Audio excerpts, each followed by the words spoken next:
Welcome to the Fatal Vision podcast. This is James McGinnis. Billy Glidden, also here. Welcome back. Um, Thank you.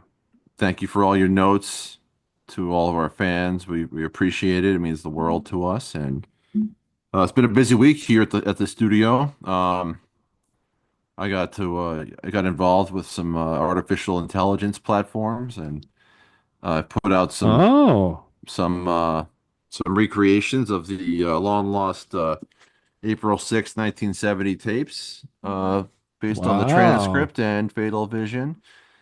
Put that out in its entirety in four parts for anyone who wants it, anyone who needs to hear the evidence for themselves. And anybody who wants to get us the real tape, feel more than welcome to send it along because that's what I'm after. But Yeah. it's been a lot of fun. I passed a lot of time, a lot of hours perfecting MacDonald's voice, and Yeah. Yeah. What kind of yeah. inputs did you put into the AI to capture Oh, McDonald's let's voice? see. I have it right here. Let's see what the description for Jeffrey McDonald. Well, because the first voice that I generated, Billy and I were just laughing at it because it was kind of like really silly. It sounded like an 80-year-old, like hyper old man. Um, and I kind of enjoyed it, but it made it too funny. Yeah. Um, yeah. So here's what I said. Um.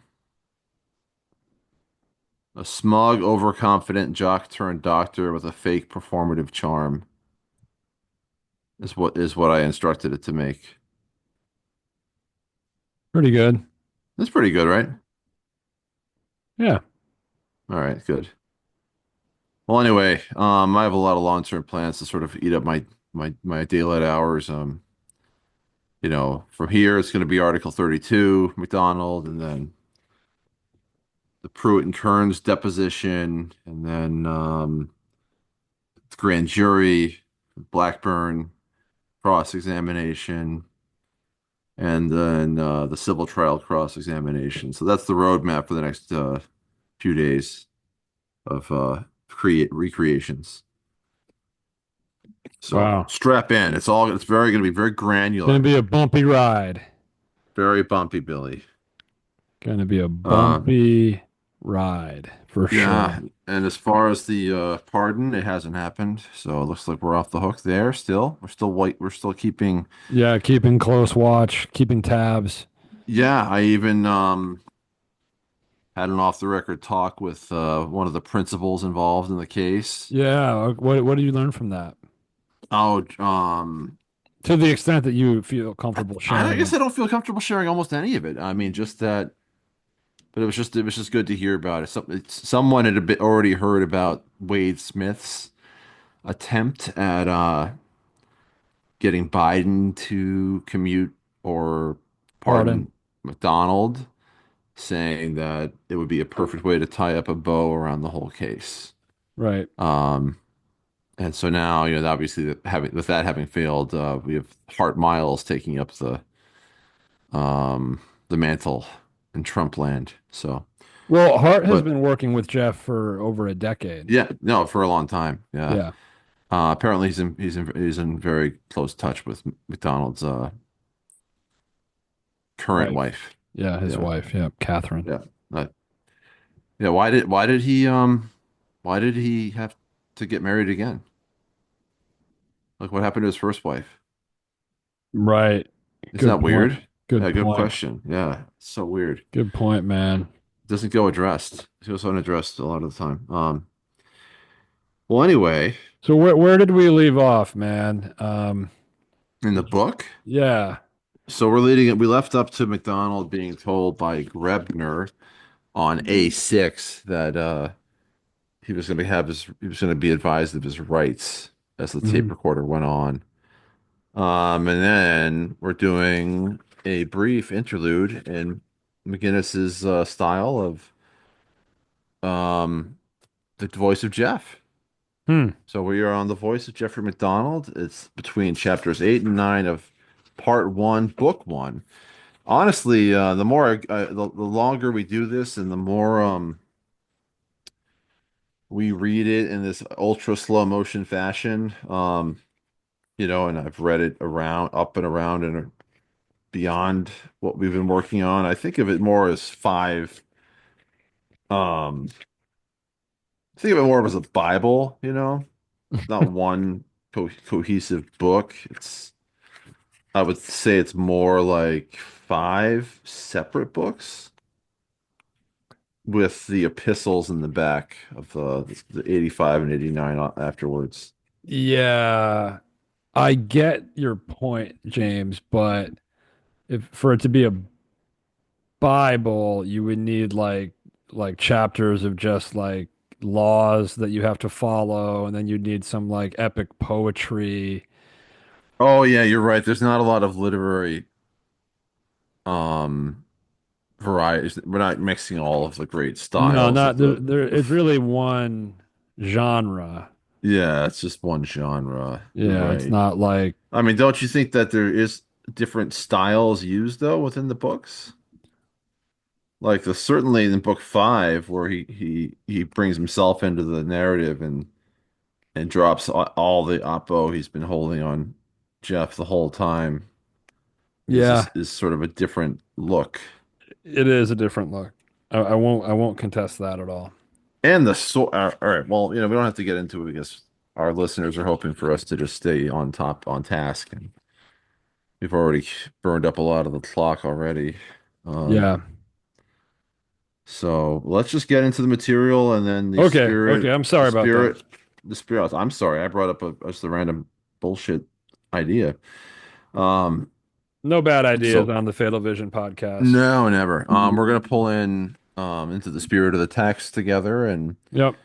um And eh, also make room for the stranger in our midst, whoever yeah, that may be. whoever that may If be, if right? uh if MacDonald Defender Oh yeah. decides to join us tonight Yeah, of and to course. So, weigh in. well, of course, it's always going to say, well, he's already going to weigh in saying that why would McGinnis take this out of context story by Jeff, wedge it between him being Mirandized and then the most damaging interrogation that sealed his fate effectively for forever and all time. So Yeah. yeah, they're gonna say, well, this is all good. He took it out of a much longer tape where it didn't sound nearly as arrogant and crazy. And that interview, that recording that damned him for all time, how Yeah. exactly did it do that? Well, I think we're gonna have a lot of fun because we're gonna be talking about nothing else for a lot for months apparently. Based on how long these chapters are.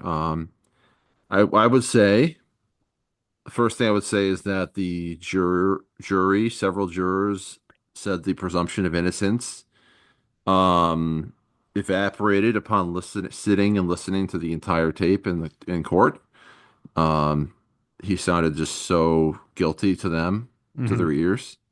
They no longer held the presumption of innocence for him. So that's one thing. That's a pretty strong Yeah. thing. And then So the rest is the fact that these investigators, though, they sat him down and they didn't tell him all the evidence they had, no, which and is they really got and they smart. and they got him talking. All I they don't did know, was all they're going to do is ask him to tell them his story, and then they asked him to tell it again. but they all thought he was guilty. Shouldn't they have told him that? Oh, you're saying that he's like it's morally indefensible. It's because it's the same thing. Like they should be held to the same standard as I mean, journalists. I mean, I guess Malcolm would hold writers to be in a much harder moral position than people that solve murder crimes. Yeah. Um, Yeah. that's just yeah. So that's good to always check in on her and Yep. be just assure ourselves of her wrongness and uh Well, on that point, and then we'll move into the spirit of the text. We heard back from Gene Weingarten. Oh yeah. Well, so A lot of our listeners have been asking about that. They were worried yeah. for a while that maybe we had alienated him. Um, We internally were worried he just took actually listened to the podcast and just said no way. Oh, and we also got a shout out from our hero Jim Blackburn on his podcast Grit yep, Stories of Resilience. He said some very kind things about us and told his fans to listen to the interview in episode 12. So yep. it's been a good week as far as getting some of the MacDonald Hall of Famers to have our names on their lips. It's a good thing. Yeah, and there was one other shout out we got. I'm trying to, yeah, I want to mention it because it meant a lot to me. Anne Marie Woodruff from Yes. the MacDonald Family Murder Facebook group tagged us in a post and said, uh, quote, author Joe McGinnis' son and friend read through the entire book and discuss. It sure has made mundane tasks like house cleaning and exercising a lot more endurable. Highly recommend. Yeah, and that's to her friends, her network. So, Yeah, yeah. I mean, yeah. to think that anybody would choose to include us in their day-to-day activities, it means the world to me. I remember Bruce Yeah. Springsteen one time talking about wanting to make music that you could, vacuum your house to or play in the kitchen with your family. Um, it's kind of like Yeah. what we're doing now. Yeah, it's not a it's by no means frivolous. It's very serious. And I'm grateful for that to have made that impact or be received so warmly. And I'll tell you what I listen to when I do the dishes. I listen to McDonald grand jury testimony in its entirety read by AI. So that's fun. So that's been my week. Yeah. Is your wife around while you're doing that? No, it's in the old AirPods there. Okay. Um, yeah. Do you tell her what you're listening to? I haven't actually put it to her that way. I told her about the AI creation, Hmm. and she was really impressed by that. Yeah, Um, yeah, you're impressive with that. it made a great impression on her. She thought the McDonald voice was right on. I thought it was a little too Dead on. dead on. You unravel the damn sweater. Um, All right. so anyway, Anyway, I'm well, just it's a gonna short share. reading. It's a short read tonight, so we got to really kind of you know, We haven't even talked gotta, about me being on the road. no, because we're so locked in now.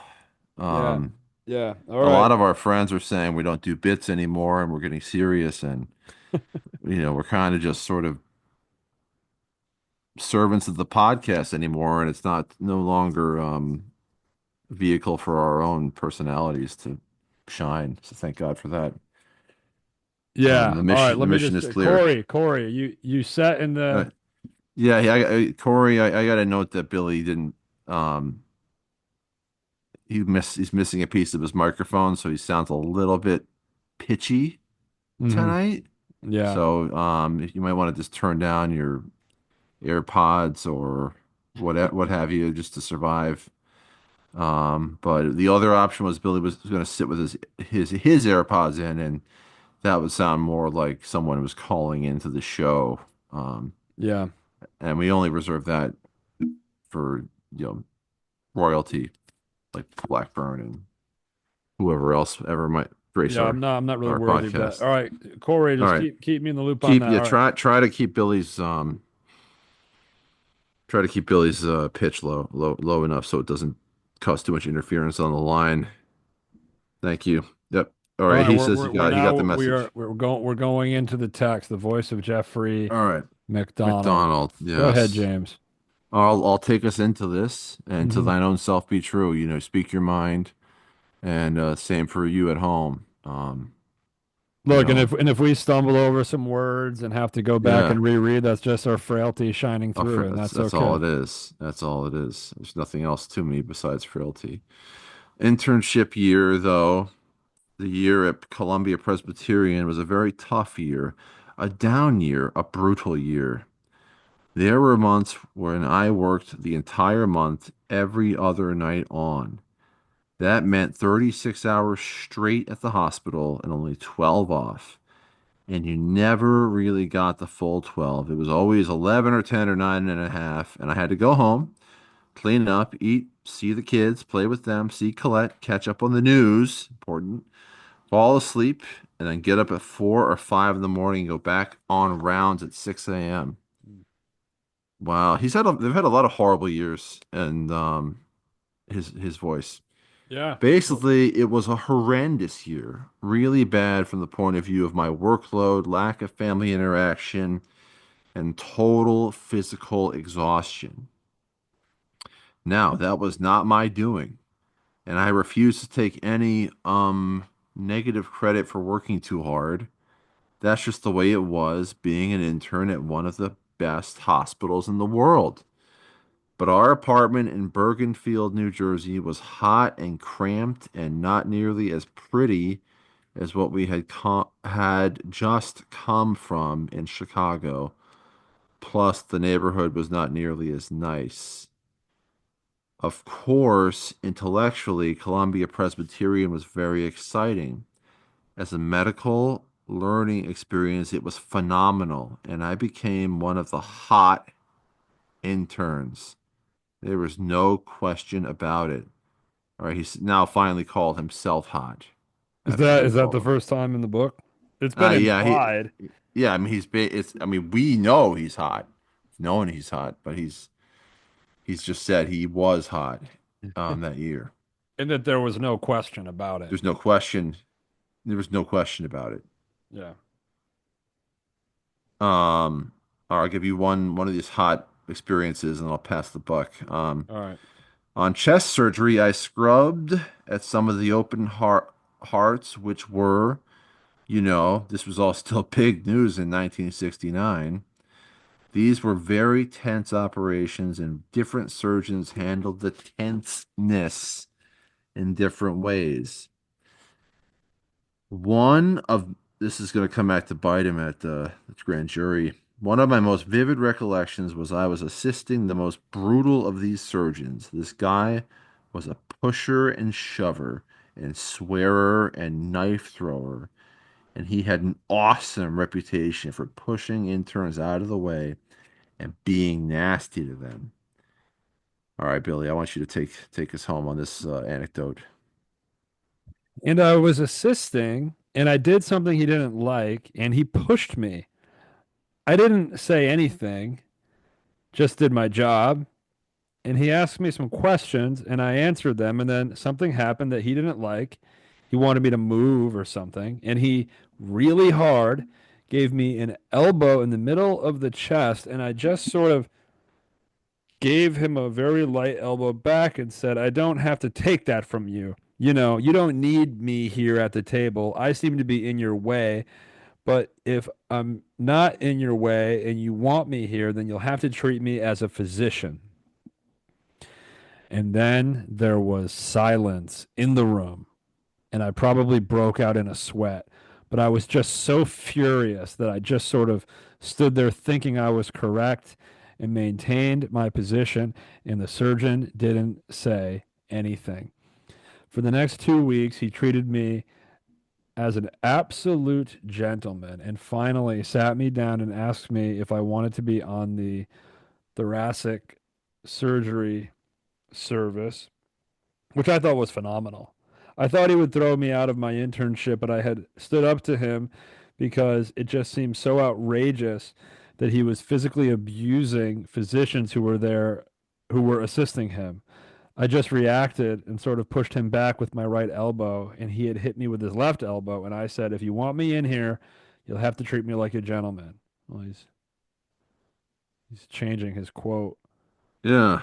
And then he offered me a position on the service. I thought that was phenomenal.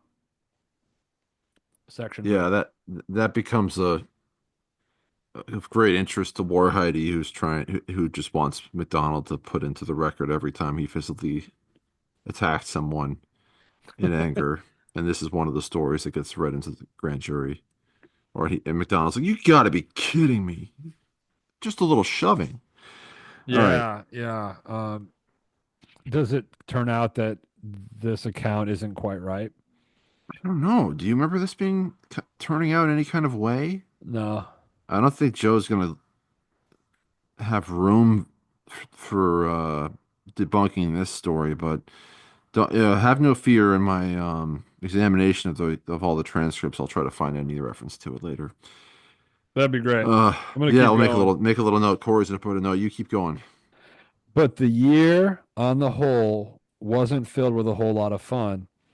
We did have brief spurts, nights out together. I remember one specifically. I think it may have been for my birthday. My brother Jay was taking us out and he met us somewhere in Brooklyn. He was in his Cadillac and we had the Chevy, and we made 3 or 4 stops at his Italian hangouts. And then we followed him for what seemed like miles and miles and miles and miles through side streets, and the neighborhood kept getting worse and worse. It started out industrial, then it was residential, then it got shabby residential, then it got tenement, then it got abandoned slums, and pretty soon we went, it must have been half a mile through a slum in which there was nothing but abandoned tenements and these shells of cars that were up on cinder blocks or just down on the axles, no tires on them. They're colloquially referred to as Brooklyn foxholes. When the shooting starts, everyone dives for an abandoned car. But we eventually came to this little side street, and it was jam packed with cars that people were getting in and out of. And then there was a parking lot across the street, and you'd pull up to this place, and a guy was standing at the front door with a white shirt with no tie, open at the collar, and the sleeves were rolled up to his big biceps. And he took the car, talking in an Italian accent, and you went inside. Jay had already told me that it was a real place, that, people did carry guns in the restaurant, and a lot of the guys were heavy duty mafia types. And we went in, and that's in fact what it was, Monte's Venetian room. We were treated to this grand and glorious 9 or 10 course Italian meal with 3 or 4 courses of pasta, and it took all night from 7:30 till about midnight. And I can still remember Colette and I were just stuffed. We couldn't move. We felt like gluttons. And then we had the ice cream and coffee paradise, where they put in some anisette and a twist of lemon peel while they strike a match at the same time, and it all flames up, and they drop the burned lemon peel in the cup. Very detailed about the Un grub. Unreal, unreal. The stuff about food, it's amazing to me.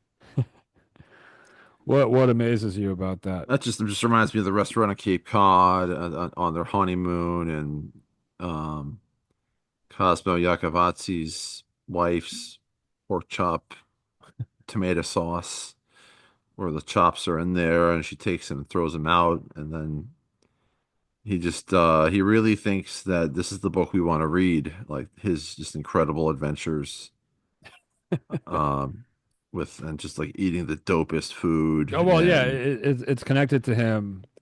like being the hottest. Yeah, Like crushing it all the time. I got into this the most insanely exclusive heavy mafia only restaurant.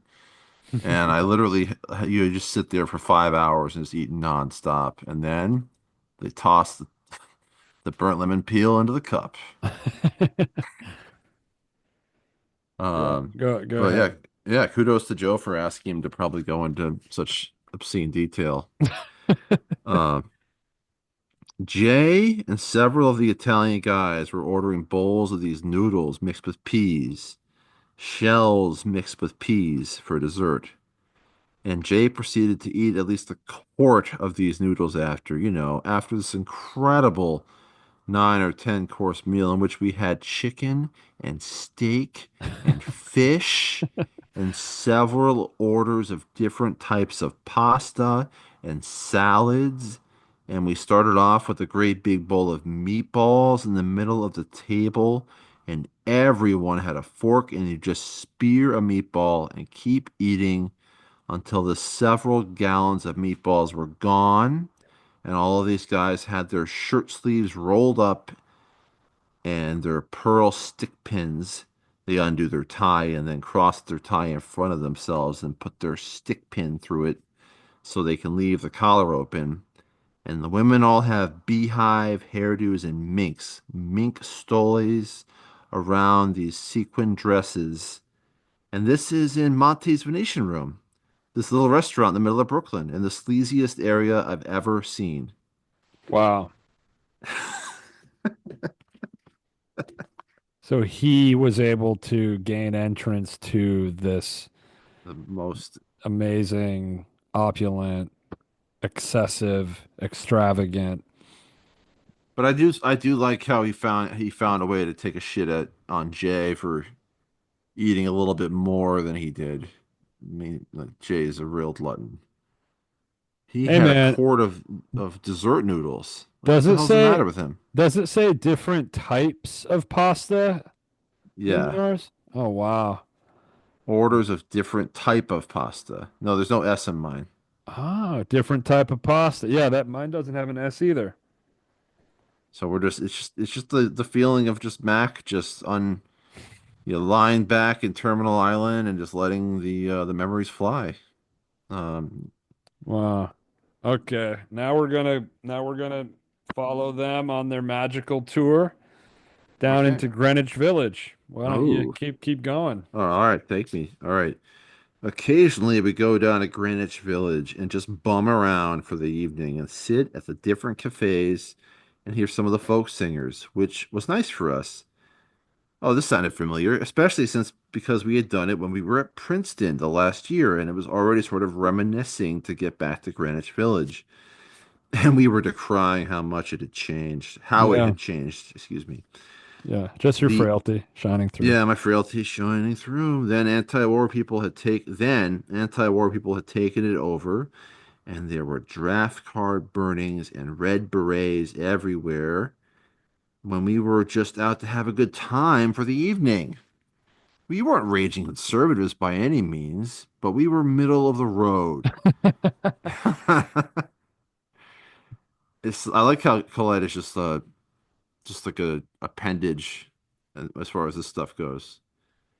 Um, we were middle of the road, and we felt all the disruption was destructive of our country's ability to end the war with some honor in Southeast Asia. Actually, okay, now he's differentiating. I was reasonably right wing. I sort of believed what the president said and thought that the citizens of the country had a duty to do what was ordered by the president. Just authoritarian. I guess I'd been raised that way. Hmm. My father always felt that it was not only your duty, but your right to join the service and go fight for your country, and it never seemed like a bad thing to me. If there was an undeclared war, it was only because of some left-wing liberals in Congress that didn't have the sense to see what my father had seen and what other fathers saw and what all of us could see, that Vietnam needed defending, and we were the ones who should be helping to defend it. Interesting that MacDonald is sharing this opinion with the author of The Selling of the President, Yeah, 1968. yeah, sure. Yeah. Well, yeah, who knows? Kind of, you know. I mean, this is how he's sharing how he felt at the moment. Obviously, his politics have probably swung freely since his incarceration, Yeah. to aligning with the New York Magazine type people. Even the New This Yorker. New Yorker. Sorry, I didn't mean to New York Magazine. I didn't mean to insult that one. This was, of course, at the height of the war, and the doctors were being drafted either right after their internship or during or after their residency. Most people were trying to stay out, but Colette and I were not having a good year. Never seemed to have a good year. I wasn't home much, and when I was tired and cranky, and Colette was tired and cranky, and we didn't have sex as much, Oh man. and there was a lot of pressure on both of us, on the marriage and the children. And sometime during the middle of that year, I gradually came to the realization that I didn't mind the idea of going into the service. Hey, where I've heard this before. This is he had the similar epiphany about that he just wanted to be a doctor. It just came to him. These incredible flashes of inspiration just sort of dawn on him, come out of nowhere. He just Yep. channels his next action. Um, all right, so we're gonna sane wash that here. There was no question about the fact that Colette was unhappy about my decision, but there was never any argument. So he's kind of like the president of the United States, and she's a citizen. Um, it was kind of strange. I actually looked forward to the challenge of something new. I kind of looked at it as an adventure, where Colette saw it as somewhat of an abandonment of the family, and a year without me and a chance for me getting killed and the whole bit. Hmm. Yeah. It was kind of strange. I'm just a really adventurous, fun guy. Yeah, I'm like she's just like this big nag. Like I just want to go away for a year at least. Just so I can like fight in Vietnam. Yeah, I want to kill. Yeah, Just want to that's kill, dope for me. kill. Okay, So yes. now I'm starting to see why this is chapter is here is placed so strategically right before the interrogation. Uh, Should I jump in? yeah, please take it up. At the time, this didn't bother me at all. Okay, so the word this is doing a lot of work there. So what is that? That refers to what This precedes it. this this Colette saw is it as Colette. Colette.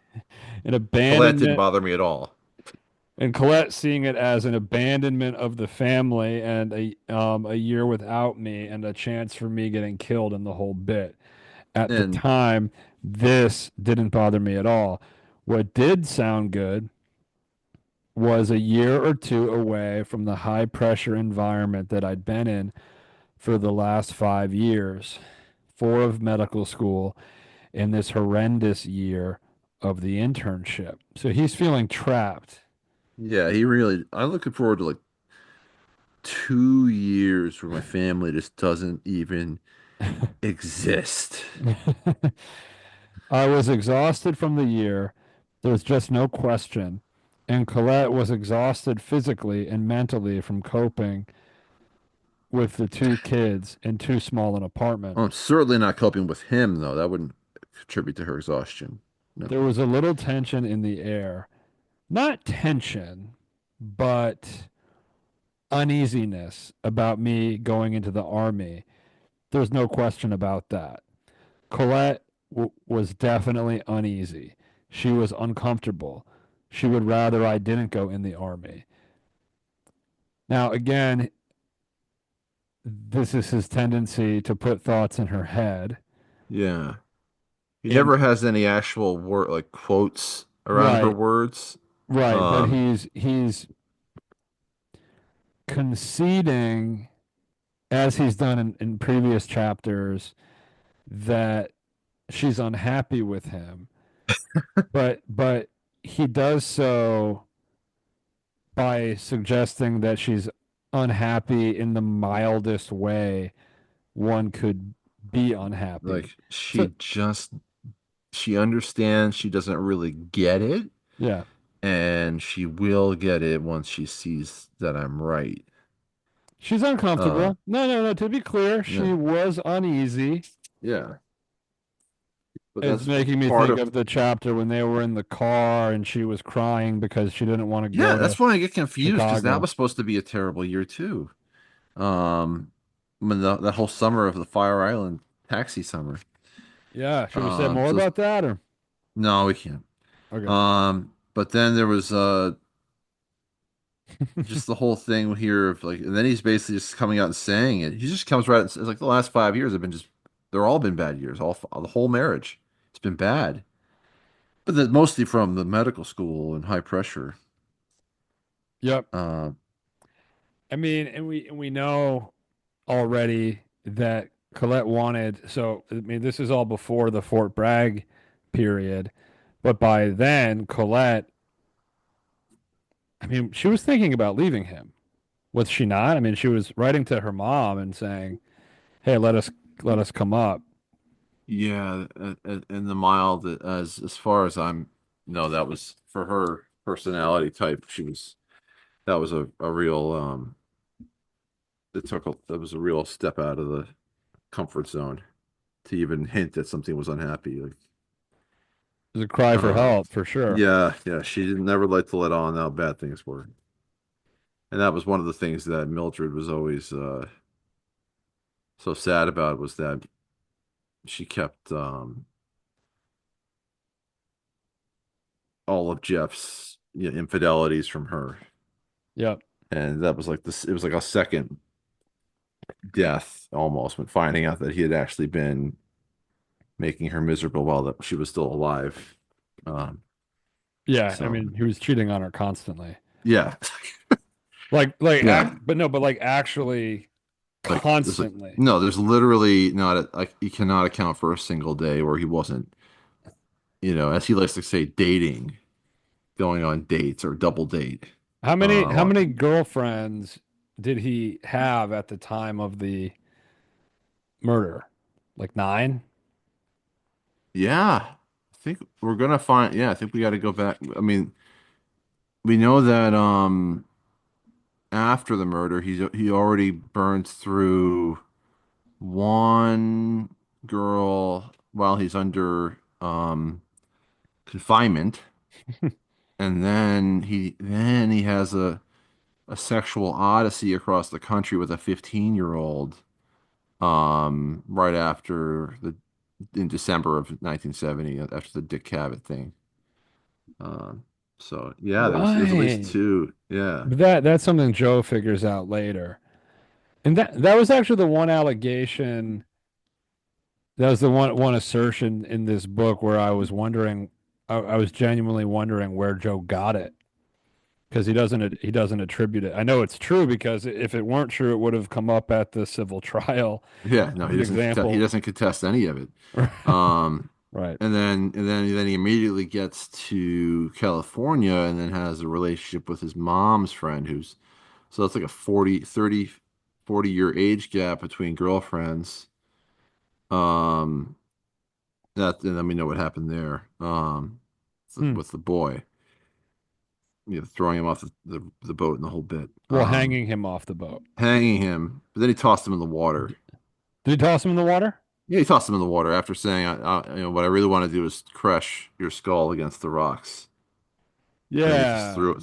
If you're Jeffrey MacDonald, you just don't want to be caught saying that to a child. Yeah, and the fact that it was like within months, not less than 6 months after his Colonel the Rock report. It's pretty wild. So yeah, maybe what we can do here at the podcast is try to dig up more dirt. Um, in my spare time, I will do that. Yeah, yeah, why not? As citizen journalists, that's what we're doing here. Oh, Start a but start a Substack or something. it's also like we're also doing a mystical thing with the text, so we don't want to get too Yeah, off we track. all Yeah. remember we are children of God. Yeah. So we don't want to lose First track of and that. foremost, we're not here to dig up dirt. We're here to But engage with. we're just engaging with McDonald's version of his life where he thinks she was uncomfortable because of the pressures of being a mom. Yep. And then you can only imagine the dread you'd feel um after knowing he'd been unfaithful so many times of him suggesting that he wanted to go for, possibly off to Vietnam. for a 2 year tour. Yeah. All right. You Let know, me. yeah. I had, I think, about 15 days between the end of internship and when I had to report to Fort Sam Houston. And Colette and I took a vacation, to get away from the year that we had just had and try to sort of re-meet, retouch base with each other as we were heading towards the army. It was not in the Bahamas, which was where we had gone a couple of years before. It was somewhere in the Caribbean, more distant than the Bahamas. I want to say Aruba, but I can't be sure of that. We'd had a very warm time in the Bahamas. There, we dug for clams and we snorkel dived and we made love on the beach. And I clearly remember going to the casino, Colette and I being a little young and neophytes at the time, and a little uncomfortable in the glittery atmosphere of this small casino in Nassau. But this second trip was a different style. We were sort of, I was exhausted from the year. There's just no question. And Colette was exhausted physically and mentally from coping with the two kids in too small an apartment. So we spent time just recuperating. It was, a quieter type of trip. We just sort of had nice breakfasts and late lunches, and we had long, slow dinners with wine. We walked around a little bit. We toured the island, and it wasn't a very pretty island. I I think it was Aruba. Anyway, it wasn't very pretty. We had a nice time, but there was a little tension in the air. Not tension, but uneasiness about me going into the army. There's no question about that. Now, didn't he just do that? Yeah, not tension, but uneasiness. Yep, he Yeah. did that on the previous page as well. Yeah. Can't stress that enough. Let me be very clear. It was not tension. Tense. There's no tension in the marriage and never was. Colette was definitely uneasy. She was uncomfortable. She would rather I didn't go in the army. Okay, Jeff, I think we understand. But she also respected me, you know, Oh yeah. for sort of being the leader of the family and deciding it was a better time to take the break now that we had had this very tough year and that might as well go in and get it over with. But it was also unsettling. I mean, her husband and the father of her children would be leaving for, indeterminate period of time. So, it was uneasy. Oof. That is chilling ending. End of chapter. Yeah.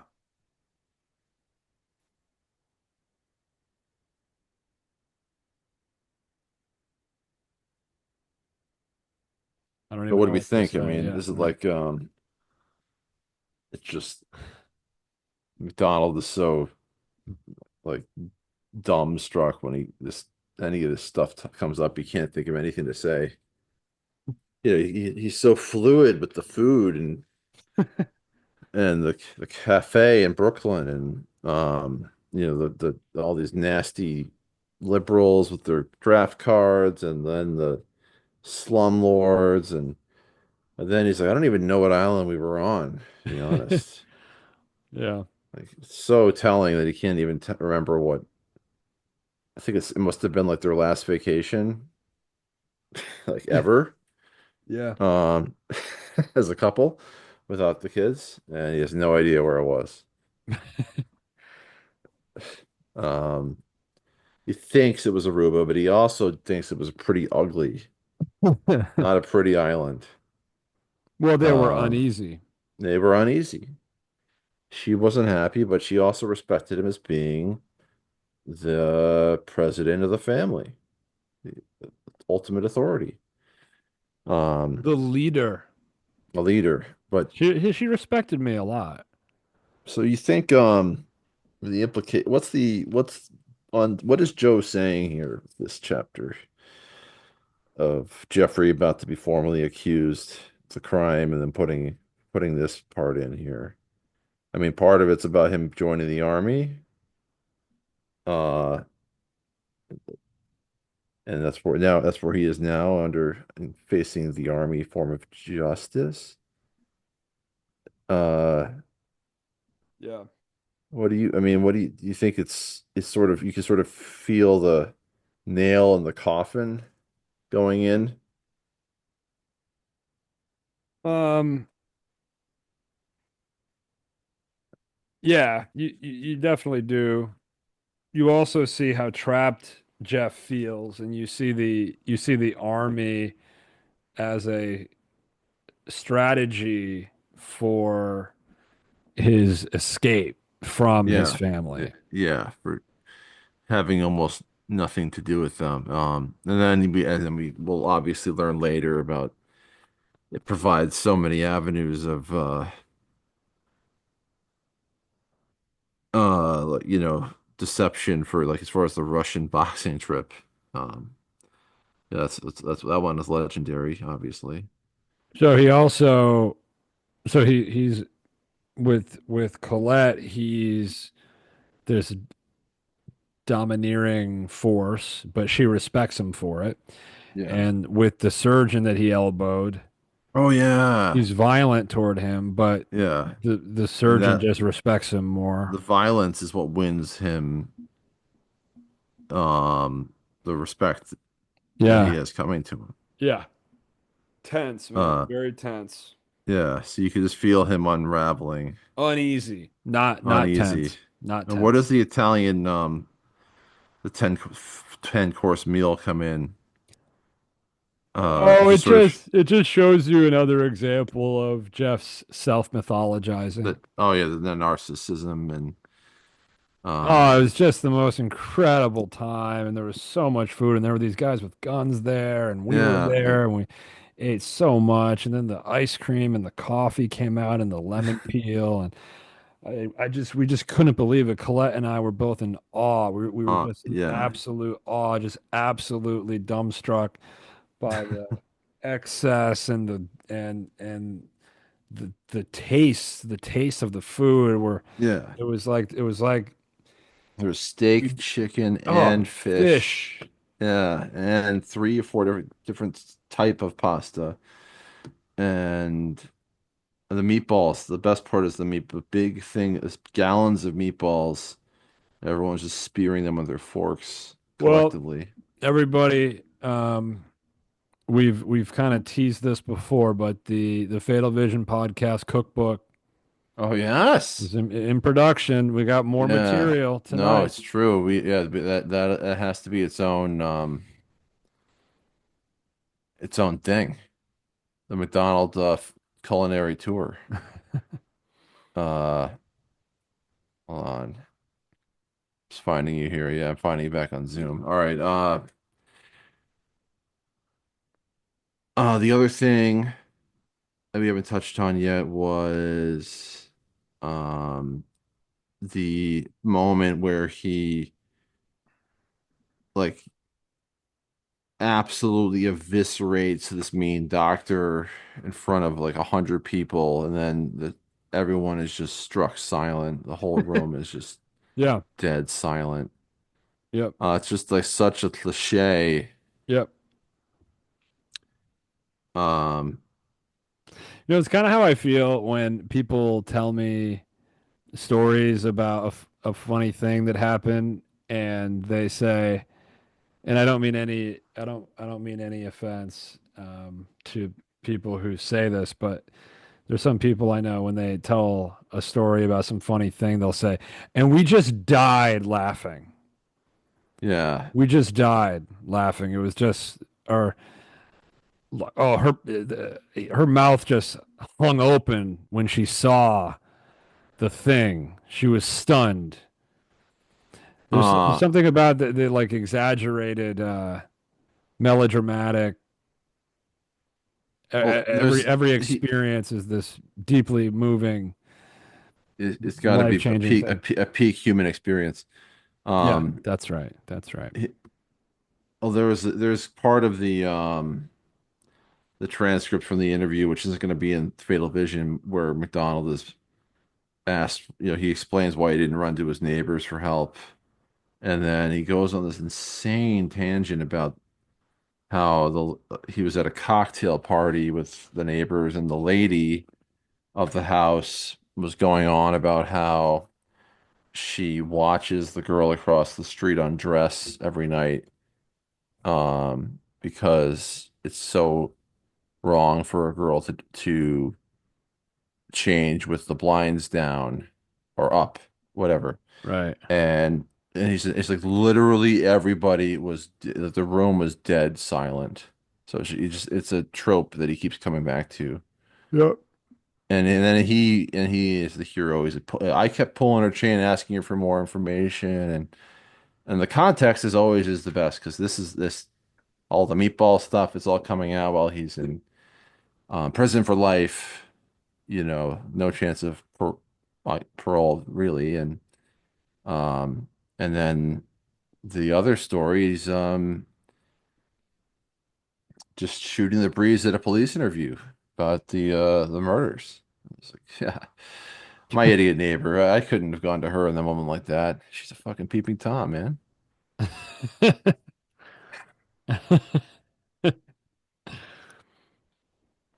But yeah, so he also had always it's always fun to keep score of who people he has contempt for. Hmm. Um, because there's a lot of people that just are like, but he just hates and loathes.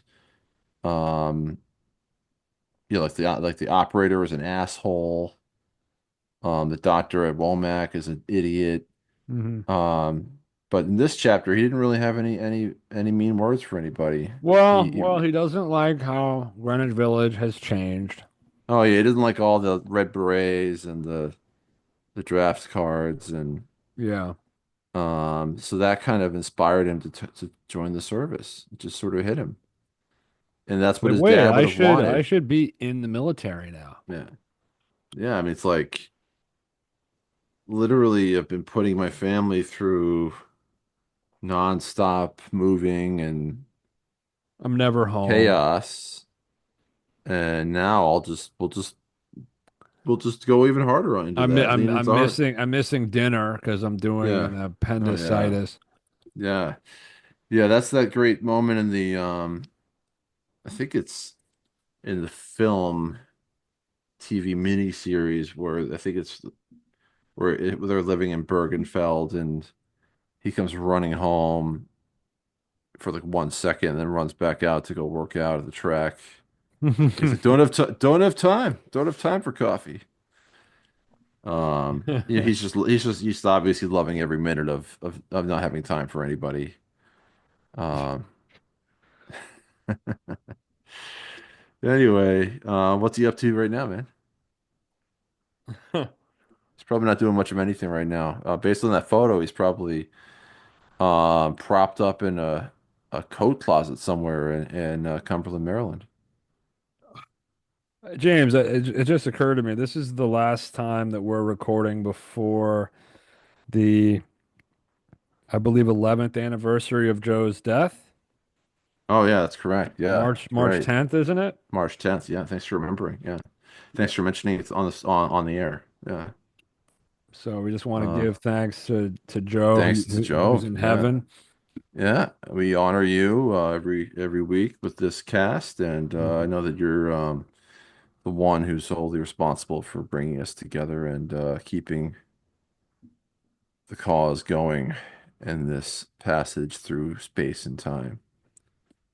Yeah, I gotta say, it's quite moving to me to see the affection the people in the MacDonald Facebook group that we're in have for Joe. Yeah, The outpouring toward you it's is quite moving. Yeah, is beautiful. Yeah. yeah, it means a lot. Um, so let's keep it going. We're no, we're it's we'll mark the 10th with some kind of emergency podcast, maybe, or Maybe Yeah. I'll do some kind of maybe I'll clone his voice with AI and upload something. So we'll see. I was thinking of like jumping out of a helicopter. Oh yeah, well that's just more of a traditional male remembrance of dead father. It's like having your boys take you on a 24-hour adventure of skydiving and skeet shooting and paintball and just Jeffrey MacDonald type activities. Yeah. Oh man, and then yeah, anyway, let's so we should think of some manly activities. Yeah. Sure, some stuff is going to come up. Because Hey man. I'll actually say what I was going to say. That Bobby Glidden, my father, uh, yeah, 15 on Yeah, May 5th. Yeah, that's a and some milestone. people in some people say it's only been 10 for him. When you hit 10, you don't really want to keep counting at that point. It's like everyone always saying, I think I used to mark it on Facebook every year, and then at one point, this asshole was like, "Are you okay, man? You sad about this again? So It's been like 3 years, man. What's it's wrong, so, dude?" so whack. It's like I don't want to hear this bullshit, dude. Yeah. Yeah. So, anyways, Facebook is fun. It's great. It's brought us to that group. But I probably won't be throwing up a tribute on my regular page. We'll see. We'll see. I think you should. You do? Yeah, because who gives a fuck? You're right. I don't give a fuck anymore. Yeah, who cares? I don't care at all.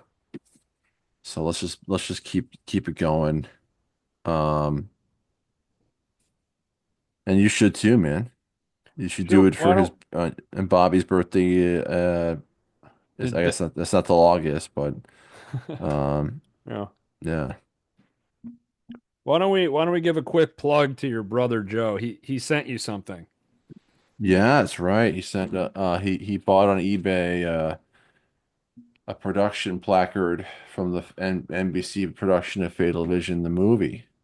So it says now filming in Los Angeles. What he said to me was that Gary Cole's eyes may have actually laid on that sign at one point. So, and he addressed it to the Fatal Vision Studios, podcast studios. So, which isn't Right. true because you're not here. So the studio is also in New York, as well as I don't think he Massachusetts. doesn't know much about me, but We'll see. We'll see. This is a test. We'll throw it out there. He can message me if he hears this. but thank you, Joe, for that. That was very Thank you. It's nice. precious. Yeah, it's precious. Very nice. All right. All right. Well, we Think made it we're to gonna wrap. We're gonna wrap. Corey, we're wrapping did up. you find Tori, the fucking piece of my mic? All no, right. but No. Okay, hopefully still we're gonna nothing. need it next week because we're going I into don't the even big. know what he's doing. I don't even know what he's doing. He's just trying to get the episode description together on time. Just we're posting it right after this. Yeah, the Google Doc too for the sign up, the welcome packet, the Oh yeah, you're gonna get it. You're gonna get it. The Fatal Vision Podcast Academy. Um, we sort of just like a shell corporation where it's another way of gaining access to the special premium content that we're working on. we could do an emergency podcast where you read your dad's emails. Oh, well, yeah, there's definitely some good ones in there. Um, some late at night emails to people that like Bob Keeler that didn't reply. It's kind of like, but he sure loved talking about Fatal Vision. So I'm glad to be carrying that on. All right. All right. That's good, man. You all All right? right. That's a wrap. You're Yeah, still sad I'm good. about that? I'm All right. good. What? No, I'm over it. I'm over it, man. All right, cool. Yeah. That's good to know. We got to Yeah. keep moving. It's all over now. Yep. You're an aggressive, capable American man. Yes. And let's keep it up for the next week. We got a big chapter coming up, everybody. So April 6th, 1970 is the name of the game going forward. I just hope we're up to the task. I hope we're up to the task.